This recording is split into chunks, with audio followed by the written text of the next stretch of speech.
Hi. ഇതെണ്ട ചക്കയാണ്.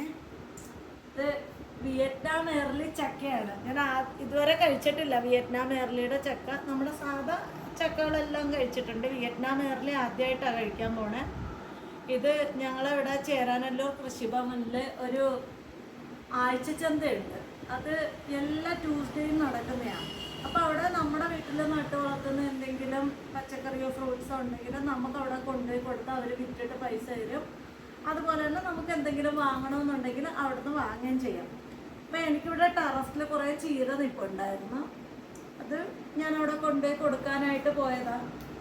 അപ്പോൾ കൊടുക്കാൻ പോയപ്പോൾ അവിടെ ചക്ക ഇരിപ്പുണ്ടായിരുന്നു. അപ്പോൾ ഒരേഷ്ണം ചക്ക ഞാൻ വാങ്ങിക്കൊണ്ട് വന്നതാണ്.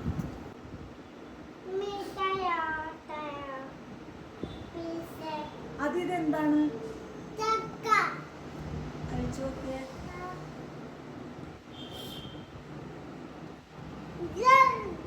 എങ്ങനെയുണ്ട്? മധുരം ഉണ്ടോ? സൂപ്പറാണോ?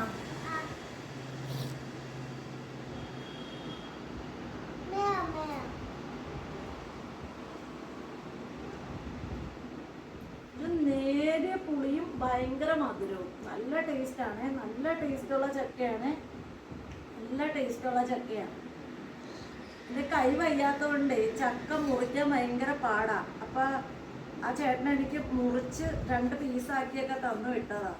വിയറ്റ്നാം എയർലി ചക്ക മുറിക്കാൻ നല്ല എളുപ്പമാണ്. നമ്മുടെ മറ്റേ ചക്ക പോലെ അധികം കറയും ഇല്ല, മുറിക്കാനും എളുപ്പമാണ്. പിന്നെ അതുപോലെ ഈ ചക്കയുടെ പ്രത്യേകത നല്ല ടേസ്റ്റ് ഉണ്ട്. പിന്നെ അതേ ചക്കയുടെ ആ തൊലിയുടെ കനം കണ്ട അതേ ഇത്രേ ഉള്ളൂ. ചക്കമടലെന്ന് പറയുന്നത് ഈ തിക്നെസ്സേ ഉള്ളൂ ചക്കമടലിന്. അതേ കണ്ട ഒരു പേപ്പർ പോലത്തെ തിക്നെസ്സേ ഉള്ളൂ. അപ്പം ഇത് നമ്മൾ മറ്റേ ചക്കയൊക്കെ മേടിച്ച ആ ചക്ക മടൽ തന്നെ കുറേ കാണും. ഇത് ചക്ക മടലെന്ന് പറയാൻ വെറുതെ നമ്മൾ മറ്റുള്ള ഫ്രൂട്ട്സിൻ്റെ ഒക്കെ തൊലി കളയുന്ന പോലെ തന്നെ ഉള്ളൂ. അധികം തിക്നെസ് ഇല്ല. നിങ്ങൾ ആരെങ്കിലും വിയറ്റ്നാം എയർലി ചക്ക കിട്ടിയാൽ മേടിച്ചോ കേട്ടോ. ഭയങ്കര രുചിയാണ്, ഭയങ്കര രുചിയാണ്.